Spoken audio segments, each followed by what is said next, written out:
जैसे जब लोग बोलते हैं ना कि यार मैं करोड़पति बन जाऊं, एंड मैं अक्सर पूछता हूँ इसका मतलब क्या है। आज के टाइम में करोड़पति बनना सफिशिएंट है? मतलब करोड़ की वैल्यू क्या है? मतलब जो भी आपके सारे अरमान हैं उन सबको करने के लिए आपको कितना पैसा चाहिए होगा। और मुझे दो एक्सट्रीम आंसर मिलते हैं।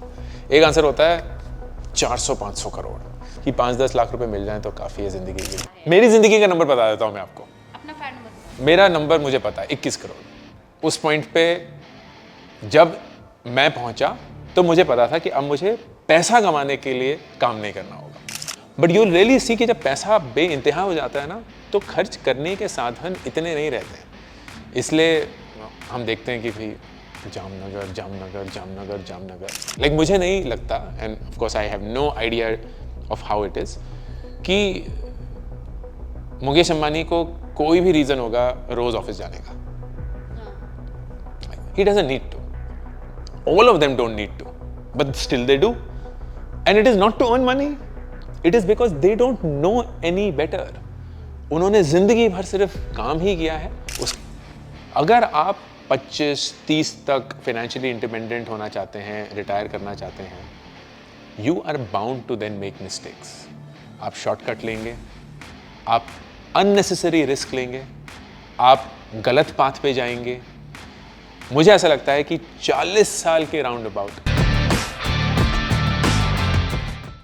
Hello and welcome to Paisa live. हमारे साथ जो गेस्ट हैं, आई डोंट थिंक उन्हें इंट्रोडक्शन की जरूरत है, but fine, let's just introduce him. Ankur Warikoo. इन्होंने कहा है कि मुझे सबसे कम शब्दों में इंट्रोड्यूस करना, तो मैंने इसलिए सिर्फ और सिर्फ इनका नाम लेकर ही इन्हें इंट्रोड्यूस किया है। Welcome to our show. Thank you so much यार, thanks a lot. Ankur, personally मैंने आपकी ऑलमोस्ट सब वीडियोस देखी हैं। I have been following your journey. I know that you are in the 5 AM club, but ये normal club से 5 और 4, ये जो अक्षय कुमार वाला क्लब है ना, ये जेनजी को शायद नहीं समझ आता है।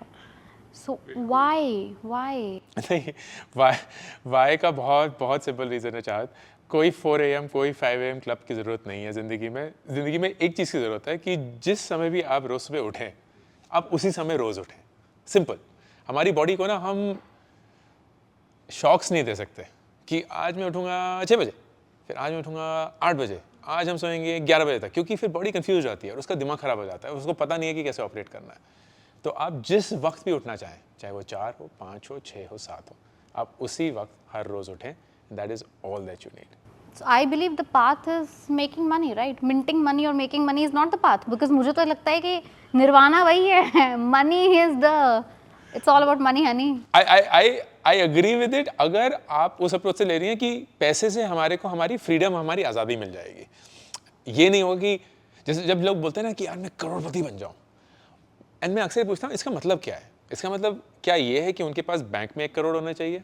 क्या उनके पास 1 करोड़ खर्च करने की हैसियत होनी चाहिए? क्या वो 1 करोड़ खर्च करना चाहते हैं? उनके पास कोई ऐसी चीज़ प्लान्ड है? Because is very fascinating. अगर आप लोगों से पूछेंगे कि आप कितने पैसे चाहते हैं या कितना बैंक बैलेंस चाहते हैं, वो चाहते क्यों हैं? एंड अक्सर लोगों को इस सवाल का जवाब नहीं पता होता है। उन्हें बस ये दिखता है कि हमारे पास पैसे होने चाहिए इतने। अब उसका करना क्या है, किस ढंग से करना है और उससे ज़िंदगी कैसे बदलेगी, उस सवाल का जवाब बहुत लोगों के पास नहीं है। बट मुझे एक बात बताओ अंकुर, आज के टाइम में करोड़पति बनना सफिशिएंट है? मतलब करोड़ की वैल्यू क्या है? लाइक इमेजिन, आप खुद दिल्ली NCR में रहते हो। 1 करोड़ में आज के टाइम में आपको किसी अच्छी सो कॉल्ड पॉश सोसाइटी के अंदर एक फ्लैट नहीं मिलेगा। What is 1 CR? There is nothing called 1 CR का वो जो क्रेज होता है ना, करोड़पति का तो क्रेज, जिसका फिलहाल आज के टाइम में दिल्ली NCR में घर है, वो सब करोड़पति हैं। We all who are home buyers, all of them are Crorepati already. So करोड़पति वाला टैग तो dream is over. Have you ever met anybody जिसने कुछ ऐसा विजन या ऐसा ड्रीम बता दिया that you know you were, यार ये ज्यादा हो गया शायद? हर रोज चाहत, हर रोज मैं अक्सर लोगों से पूछता हूँ कि जिंदगी जीने के लिए, मतलब जो भी आपके सारे अरमान है, आपको ये करना है, वो खरीदना है, यहाँ जाना है, वहाँ जाना है, उन सबको करने के लिए आपको कितना पैसा चाहिए होगा। और मुझे दो एक्सट्रीम आंसर मिलते हैं। एक आंसर होता है 400-500 करोड़। मैं उस वाले क्लब में हूँ। और मुझे लगता है 400-500 करोड़ ब्रो, पता है कितने होते हैं? मतलब खर्च करने पता होते हैं 400-500 crore? What are you saying? 2-4 business class या फर्स्ट क्लास की टिकट लो, एक बढ़िया सा घर लो। 500 करोड़ कहाँ यार? आप ये भूल रही हैं शायद चाहत कि जब आपके पास वो पैसे होंगे ना, तो आप अगर FD में भी डाल देंगी, जो कि नहीं डालना चाहिए, लेकिन अगर डाल देंगी और 6% भी कमा लेंगी 400 पे, तो आप साल के 24 करोड़ रुपए कमाएंगी। मैं 7% वाली एफडी पे डालूंगी। आप बिल्कुल, आप सीनियर सिटीजन में डालिए, आपकी मर्जी। मैं तो बोल रहा हूँ इंसान 20 करोड़ भी साल के टैक्स टूक्स काट के भी खर्च कर पाए, वही गनीमत है। 400 तो बहुत दूर की बात है। और फिर एक दूसरा एक्सट्रीम होता है जो बिल्कुल एकदम संत महात्मा, कि 5-10 लाख रुपए मिल जाएं तो काफ़ी है ज़िंदगी के लिए। जिंदगी के लिए 5-10 तुम लाख? कौन सी दुनिया में जी रहे हो, ये हमें भी बता दो वही वाली ज़िंदगी, तो हम भी शायद उसी दुनिया में चले जाएं। एंड दोनों ही आंसर सही नहीं है मेरे हिसाब से। 400-500 करोड़ चाहिए नहीं, वो बेकार का प्रेशर है अपनी ज़िंदगी पे डालने का। आज 5-10 लाख में कुछ होगा नहीं, लेकिन एक हर एक ज़िंदगी का, हर एक इंसान का, हर एक उनकी जो भी कॉन्टेक्स्ट है उससे एक नंबर मिलता है, एक नंबर बनता है। एंड वो नंबर जानना बहुत ज़रूरी है, क्योंकि अगर वो नंबर नहीं पता होगा ना तो आप ऐसे हैं कि आप रेस में भाग रहे हैं लेकिन फिनिश लाइन ही नहीं पता कि कहाँ है। तो भागना कहाँ तक है, रुकना कब है, और अगर यही नहीं पता कि रुकना कब है तो फिर तो आप ज़िंदगी भर भागते रहेंगे।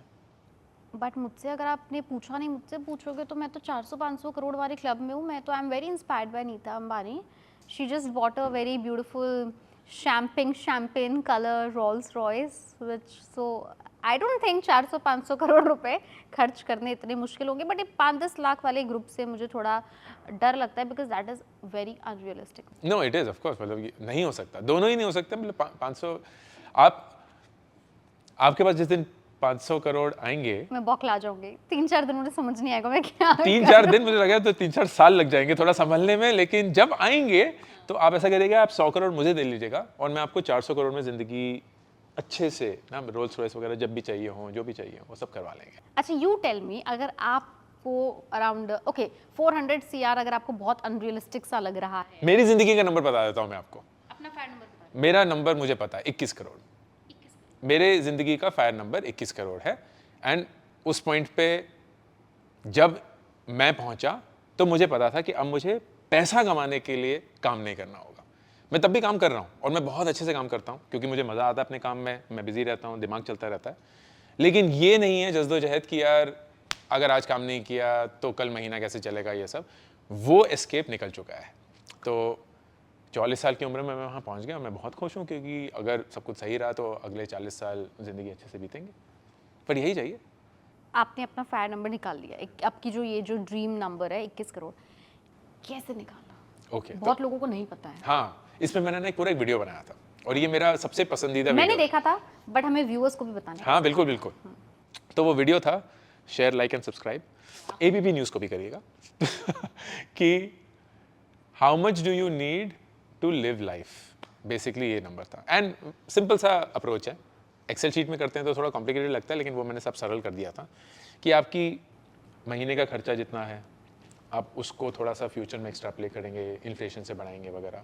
फिर आपकी जो सारी चाहते हैं, लाइक आपको रोल्स रॉयस खरीदनी है, मैं खुद भी चाहता हूँ। हाँ, बिल्कुल तो आपकी जो चाहत है, चाहत रोल्स रॉयस की है, घर की है, जिस भी और चीज़ की है, उन सबको भी डालेंगे।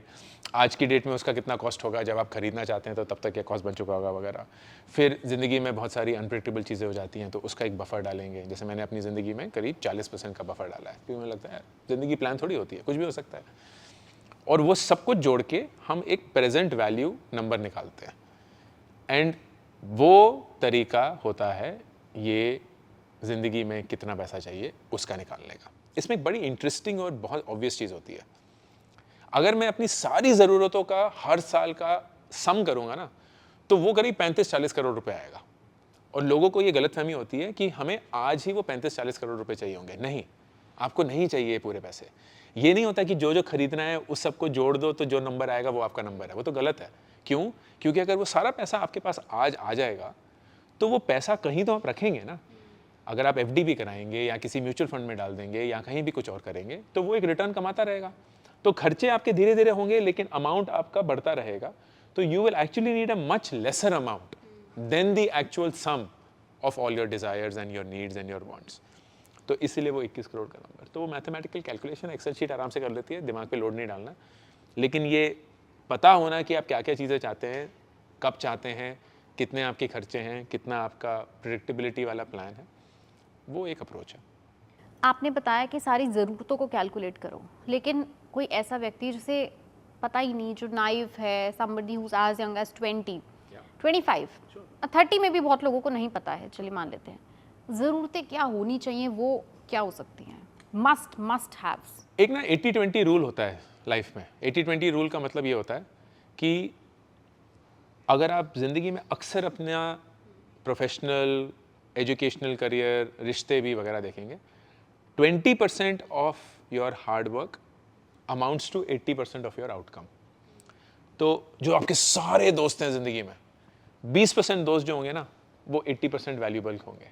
आप जो सारा काम करते हैं अपना ऑफिस जाकर या अपने स्टार्टअप में, 20% जो आप काम करते हैं ना, वो 80% वैल्यू क्रिएट करता है। So on and so fourth. पैसे के साथ एंड अपनी इच्छाओं के साथ भी वही है। 20% of your desires will amount to 80% of the total money you need. घर सबसे बड़ा इन्वेस्टमेंट होता है लोगों का। बच्चों की एजुकेशन या उनकी शादी, वो एक बहुत बड़ा इन्वेस्टमेंट होता है। कितनी गाड़ियाँ खरीदनी हैं, कब कब खरीदनी है, मतलब रोल्स रॉयस फैंटम भी आती रहेगी हर साल, तो वो 2.5-3 करोड़ तो उसमें भी जाएंगे, तो वो सारी चीज़ें होंगी। तो ये मोटे मोटे खर्चे होते हैं। हम ना बहुत निटिग्रिटीज़ में फंस जाते हैं कि अरे वो बिज़नेस क्लास ट्रिप भी लेनी होगी। अगर आप वाकई सोचेंगे, एंड मैं ऑफ कोर्स थोड़ा पॉइंट ऑफ प्रिविलेज से बोल रहा हूँ तो थोड़ा कॉशियस होके बोलूँगा, दिल्ली से न्यूयॉर्क या सैन फ्रांसिस्को अगर आप एमिरेट्स की जो 380 सबसे बड़ा जहाज़, उसकी बिज़नेस क्लास फ्लाइट लेते हैं, रिटर्न टिकट करीब 6-6.5 लाख की आती है। अगर आप फैमिली ऑफ 4 भी हैं तो मतलब आ रही 25 लाख रुपए हो गए। आप एक महीने जाके वहाँ रह लीजिए और हर महीने सबसे बढ़िया होटल में रहिए जहाँ 1 लाख रुपए का पर नाइट खर्चा होगा। एंड फिर आपका सारा खाना पीना अयाशी जो भी आपको करना है, 40-50 लाख, ये सब कुछ जोड़ के भी ना आपका वो एक महीने का पूरा लग्जूरियस ट्रिप शायद 1 करोड़ रुपए बनेगा। शॉपिंग भी मिल गई, मतलब सब कर लिया जो हमने, जोड़ना दिल चाहते खोल हैं के आप कर लो, हाँ। टिफनीज में जाके खरीदिए जो आपको खरीदना है। आपकी चाहत है चाहत, तो आप उसमें मत रुकिए। 1 करोड़ 1.5 करोड़ हर साल भी अगर ये करेंगे और करते रहेंगे, तब भी आप अपनी पूरी जिंदगी में इस सारी चीजों में 40-50 करोड़ से ज्यादा नहीं खर्च कर पाएंगे। अब ये है कि अब आपको प्राइवेट फ्लाई करना है या आपको कुछ और करना है तो थोड़ा और कर लीजिए, बट यू रियली सी कि जब पैसा बेइंतहा हो जाता है ना, तो खर्च करने के साधन इतने नहीं रहते हैं। इसलिए हम देखते हैं कि भाई जामनगर जामनगर जामनगर जामनगर, बट उनके लिए उनकी पूरी वेल्थ को देखकर 2000 रुपये खर्च, 2000 करोड़ रुपए खर्च करना इज़ लाइक हम जाके किसी 5 स्टार होटल में एक दिन बूफे खा रहे हैं। वही है जो हमारी आमदनी है और जो परसेंटेज हम खर्च करते हैं किसी महंगे रेस्टोरेंट में जाके या किसी 5 स्टार होटल में रह के, वही उन्होंने भी किया। हमारे लिए वो अमाउंट एब्सोल्यूट बहुत बड़ा है, लेकिन रिलेटिव अगर देखेंगे that amount will always be small. तो ज़्यादा जरिए हैं नहीं पैसा पागलों के जैसे खर्च करने का, विच इज़ वाई ऐसे कि 400-500 करोड़ ना एक बहुत अलग फिगर हो जाता है। एंड कम से कम मेरा ये मानना है, and I genuinely believe this, कि किसी पॉइंट पे इंसान पैसे के लिए काम करना बंद कर देता है। वो सिर्फ क्योंकि वो फितरत वैसी है, उसी के हिसाब से चलता रहता है। लाइक मुझे नहीं लगता, and of course I have no idea of how it is, कि मुकेश अंबानी को कोई भी रीज़न होगा रोज़ ऑफिस जाने का। He doesn't need to. All of them don't need to, but still they do. And it is not to earn money. It is because they don't know any better. उन्होंने जिंदगी भर सिर्फ काम ही किया है, उस काम से एक रिजल्ट, एक आउटकम निकला है, उस आउटकम से उनको एक पहचान मिली है, and they are just addicted to that drive. It's no longer about money, and I'm sure it stopped being about money a long time back. पता नहीं, इतना पैसा तो है नहीं, तो मुझे कोई आइडिया भी नहीं है कि क्या होता है जब वो पैसा आता है। You mentioned that you attained your dream figure at the age of 44. Okay. Ideally, is that the current age? Is that the correct age? और आपको लगता है कि नहीं जल्दी शुरू करोगे तो शायद below 40 में भी वो अचीव कर सकते हो, या फिर there is no mad rush, यार आराम से करो, 50 में भी करोगे तो भी 50 is not that big age? I love this question, क्योंकि मुझे यकीनी मानेंगे चाहत, हर रोज़ कोई ना कोई ईमेल आती है, सर मैं 21 साल का हूँ, मुझे ना 25 तक फायर करना है। 21 से 25 में फायर करना? और मैं बोला एक भाई क्या, कौन किसका कंटेंट पढ़ रहे हो, क्या देख रहे हो? This is the mad rush. And this is the mad rush, right? And I don't understand कि ये mad rush क्यों है, कैसे? क्योंकि here is the obvious thing that will happen. अगर आप 25-30 तक फाइनेंशियली इंडिपेंडेंट होना चाहते हैं, रिटायर करना चाहते हैं, you are bound to then make mistakes. आप शॉर्टकट लेंगे, आप अननेसेसरी रिस्क लेंगे, आप गलत पाथ पे जाएंगे। वाई इज इट कि इतने सारे लोगों का पैसा इन फालतू चीज़ों में हर रोज़ फंस जाता है? चाहे वो क्रिप्टो हो कि मैंने अपना पूरा पैसा क्रिप्टो में डाल दिया है, या कोई लोन स्कैम में मैं फंस गया, या कोई गेट रिच स्कीम में मेरे सारे पैसे चले गए, whether it's a chit fund, whether कोई लोग कहीं ज़मीनें खरीद रहे हैं कि यहाँ कोई हाईवे बनने वाला है, डाल दो अपने पूरे पैसे।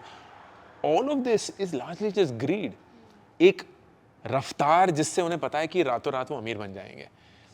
एंड एक बड़ा ही इंटरेस्टिंग वाकया है, वॉरेन बफेट और बिल गेट्स जो हैं वो बहुत जिगरी दोस्त हैं, एंड ये दुनिया के सबसे रईस लोगों में से माने जाते हैं। मुझे भी ऐसे फ्रेंड्स चाहिए। हाँ, लाइक उसके लिए आपको भी ऐसा ही बनना पड़ेगा चाहत, क्योंकि मुझे ऐसा लगता है कि ये जो अमीर लोग हैं ना, ये अमीरों के साथ ही दोस्ती करते हैं, मतलब इसलिए क्या करें हम लोग ऐसे मिडिल क्लास फंस गए। बट तो बिल गेट्स वॉरेन बफेट से पूछते हैं कि वॉरेन, आपका इन्वेस्टमेंट स्टाइल और अप्रोच जो है वो बड़ा ही सरल है। आप बोलते हैं कि एक कंपनी के स्टॉक को अच्छे वैल्यू पे खरीदिए और फिर जितने लंबे टाइम तक उसको होल्ड कर सकते हैं करिए, एंड इससे आप दुनिया के सबसे रईस लोगों में से एक बन चुके हैं। तो इसी अप्रोच को यूज करके इतने सारे और लोग अमीर क्यों नहीं बनते हैं? तो वॉरेन हंसते हुए बोलते हैं, बिल, क्योंकि कोई भी ना धीरे से अमीर नहीं बनना चाहता, सब लोगों को रातों रात अमीर बनना है। एंड वॉरेन बफेट की कहानी है धीरे से अमीर कैसे बनते हैं। लाइक धीरे धीरे करके उन्होंने अपना पहला $1 बिलियन 51 की एज पे कमाया। आज की डेट पे of course he is crazy, nearly $100 billion या सो जो भी उनकी नेटवर्थ है, विच मीन्स उनके लास्ट के 40 सालों में उन्होंने 80-90% ऑफ उनका वेल्थ कमाया है, और पहले 50 सालों में वो सिर्फ कंपाउंडिंग के पहले वाले हिस्से को एंजॉय कर रहे थे या उस पर कमिटेड थे, which is the same thing. तो आपके सवाल का बहुत लंबा लेकिन संक्षिप्त अब जवाब ये होगा, मुझे ऐसा लगता है कि 40 साल के round about is a great age for you to aim at, and ये संभव है। हमारे माँ बाप के टाइम पे ये संभव नहीं था, क्योंकि उस समय पे अपॉर्चुनिटीज़ ऐसी नहीं थी, अवेयरनेस इतनी नहीं थी, रिस्क लेने की क्षमता इतनी नहीं थी, सर्वाइवल की बहुत जद्दोजहद थी। लेकिन अब हम एक ऐसे मकाम पे पहुंच चुके हैं जहां हम अच्छे से रिस्क ले सकते हैं, मार्केट्स बहुत डेवलप हो चुकी हैं, पैसे का फ्लो बहुत अच्छे से अंडरस्टूड हो चुका है।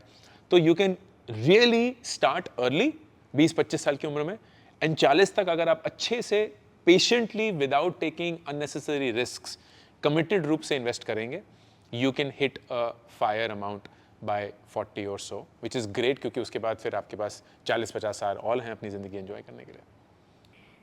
आपने कहा कि जल्दी शुरू करेंगे, discipline of course is also very important, but the thing is कि आज अगर आप देखोगे सोशल मीडिया पे एंड गवर्नमेंट भी कह रही है, everywhere you would see people are going after mutual funds सही है, fine, but going only after mutual fund, is that correct?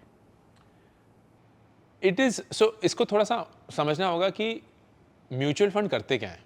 Mutual fund एक बहुत सिंपल सा कॉन्सेप्ट है। वो ये बोलता है कि एक फंड मैनेजर है, एक ऐसा इंसान जो कि प्रोफेशनल है। जैसे आप प्रोफेशनल हैं, मीडिया इंडस्ट्री को रिप्रेजेंट करती हैं, तो आपको मीडिया इंडस्ट्री का सब कुछ पता है, एंड मैं जो दूर पे खड़ा हूँ, I can not be even close to what you are in your understanding. वैसे ही एक फंड मैनेजर है, एंड एक थीम होती है जिस पे वो ऑपरेट करते हैं।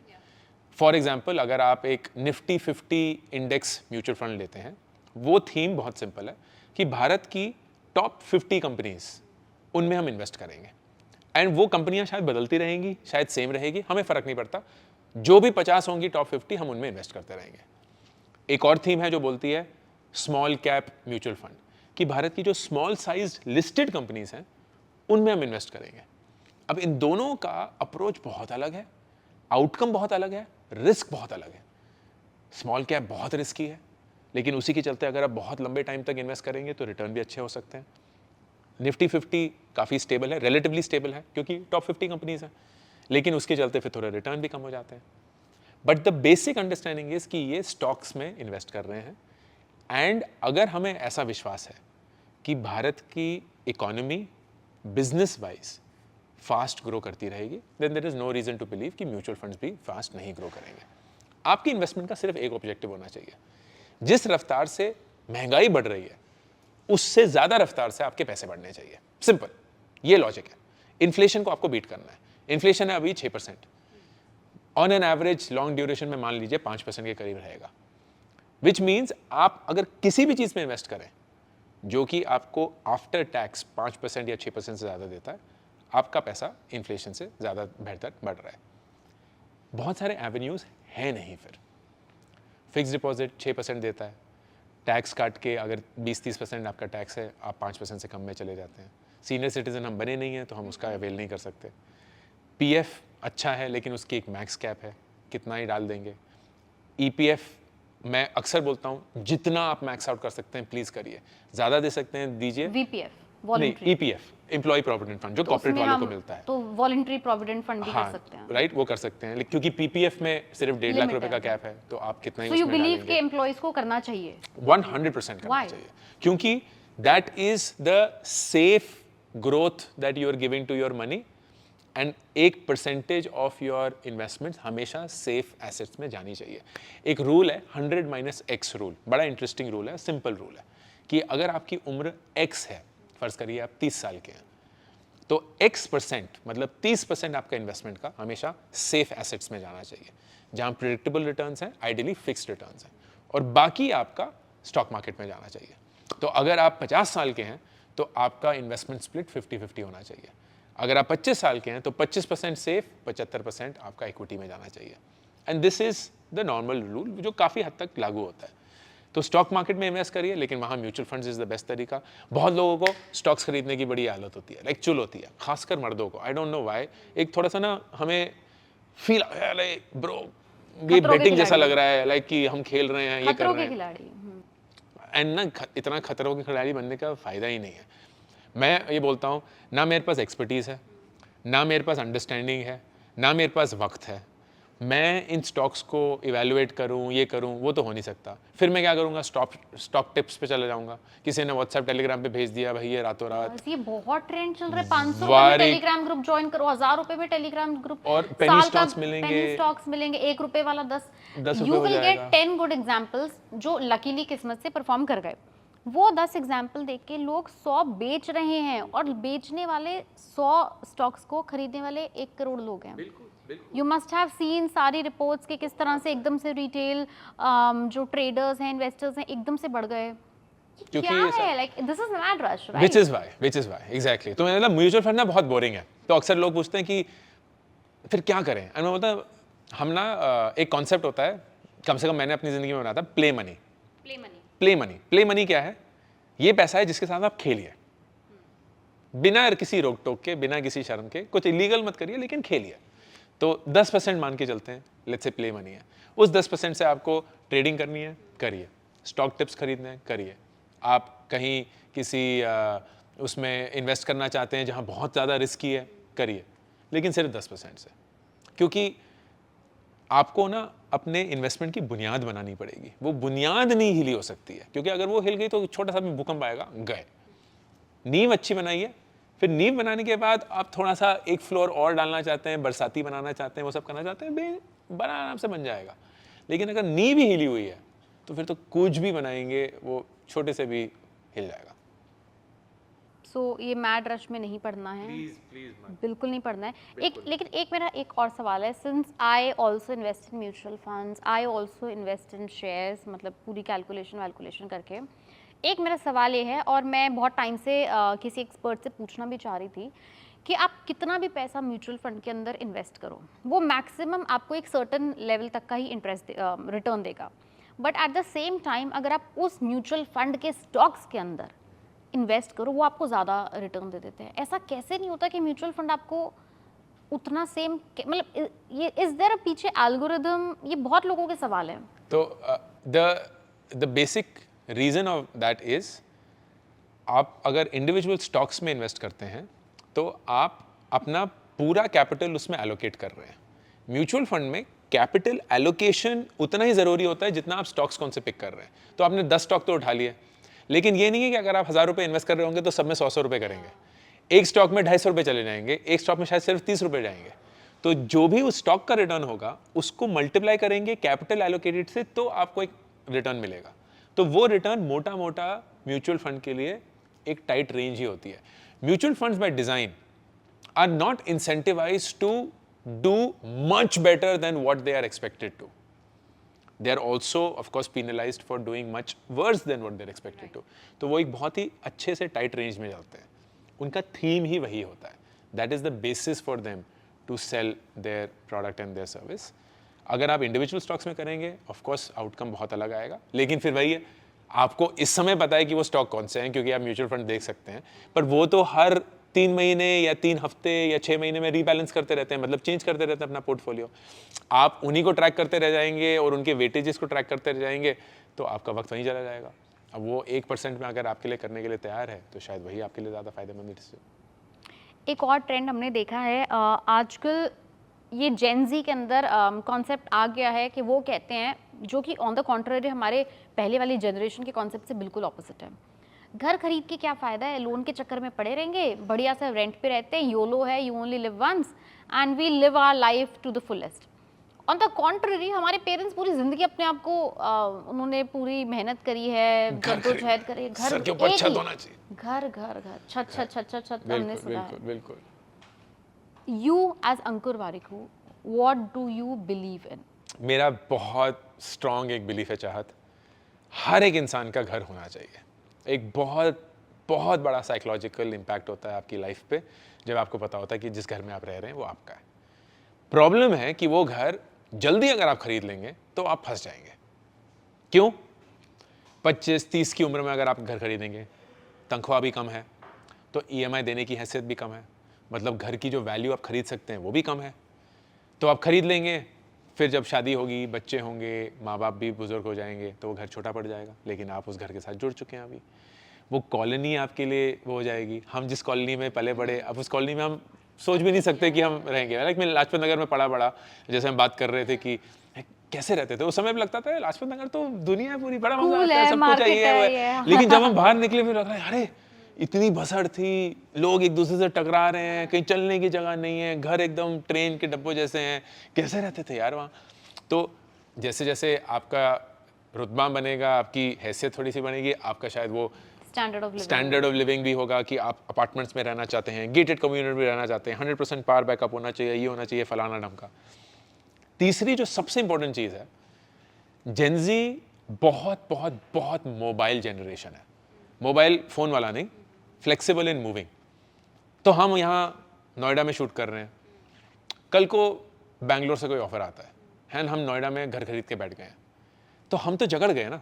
हमें लगा यार ये तो घर अभी तो लिया था यार, अब ये सब छोड़ छाड़ के बैंगलोर से ही चले जाएंगे, या फर्ज करिए भाई कनाडा चला गया, अब उसने अगर घर खरीद लिया है तो फिर तो फंसा हुआ है ना कि नहीं तो घर खरीदा था कैसे हो जाएगा, क्योंकि अब वो रेंट EMI को कभी मैच नहीं कर पाएगा, क्योंकि लॉजिक, मैथमेटिकली जो लॉजिक है वो तो बहुत ही स्ट्रेट फॉरवर्ड है। रेंटल यील्ड क्या होती है? घर की जो वैल्यू है उसका कितना % साल में आप रेंट देते हैं या रेंट कमाते हैं, डिपेंडिंग ऑन कि आप किराएदार हैं या मकान मालिक हैं। भारत में ये नंबर 1.5 से 3% के बीच में है। मतलब अगर आप 1 करोड़ का घर कहीं देते हैं किराए पे एंड उसकी रेंटल यील्ड फर्ज करिए 2.5% है, मतलब आप साल के 2.5 लाख रुपए रेंट देंगे, मतलब 25 या 20 हज़ार रुपये महीना। This is the math. ये इतना कम है कि किराए पे रहना घर खरीदने से हमेशा ज़्यादा मुनाफे वाली बात होगी। लेकिन इसी एडमिशन से मैं बोलता हूँ कि ये सोच ज़िंदगी भर नहीं होनी चाहिए।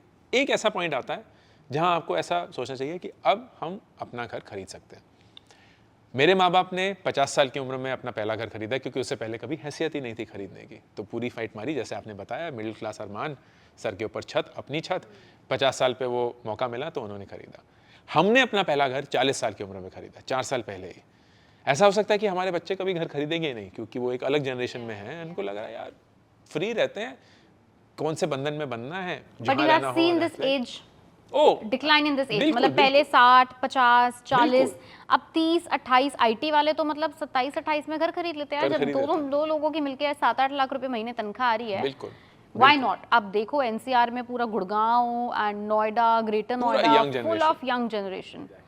तो मेरा बहुत क्लियर मानना है कि जब आप वो वाला घर अफोर्ड कर सकते हैं जहां आप रहना चाहते हैं एंड आपको एग्जैक्टली पता है कि यहाँ आप कम से कम 15-20 साल रहेंगे, प्लीज़ घर खरीद लीजिए।